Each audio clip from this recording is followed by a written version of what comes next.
অবিহনে অন্য দেব দেবীক নকৰি পূজা আৰু দেৱৰ্ষি প্ৰভু নাম কঠিন পৰীক্ষাৰ পাছতো আমাৰ পৰম ভক্তগণে আমাৰ ধৰ্মেৰ পৰা কেতিয়াও নহয় তাৰ অজস্ৰ উদাহৰণ আছে এই জগত।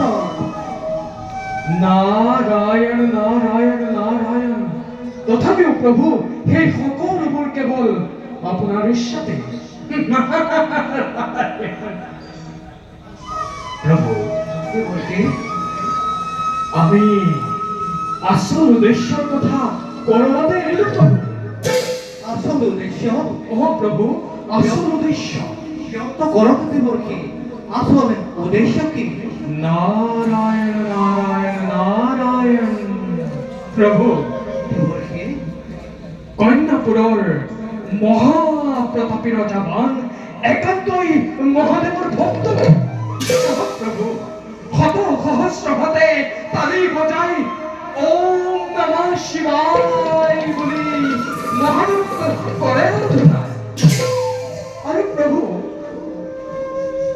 মহাদেৱে অলপতে তুষ্ট হৈ যদি সেই মহাপ্ৰতাপী ৰজা বানক যদি দিয়ে অমৰত্ব বৰ, তেনেহলে প্ৰভু তোমাৰ ভয়ৰ কাৰণে নহয় দেবৰ্ষি। নাৰায়ণ নাৰায়ণ নাৰায়ণ।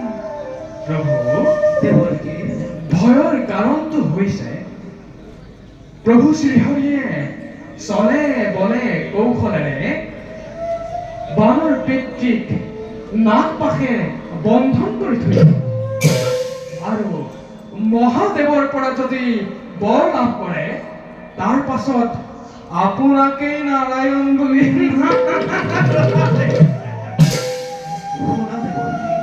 প্ৰভু সেয়া সময়ে কৰিব নিধান হয়তো এক মহাৰণৰ সময় নাৰায়ণ নাৰায়ণ। দেবৰ্ষি প্ৰভু এতিয়া যোৱা তোমাৰ কৰ্ম তুমি হোৱা খবৰ। নাৰায়ণ নাৰায়ণ। মই এটা কথাহে ভাবিছো প্ৰভু। কি কথা দেবৰ্ষি? প্ৰভু দেবৰ্ষি কন্যাপুৰ দ্বিতীয় দ্বাৰকাপুৰ বুলি সমাজত আছে প্ৰচলিত।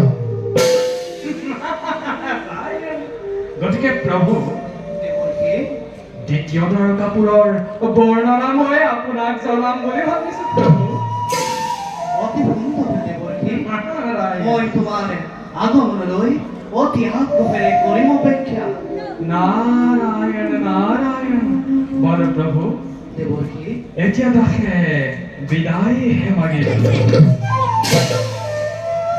হৰি হে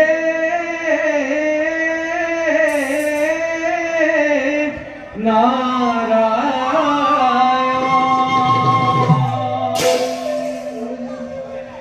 হৰি হে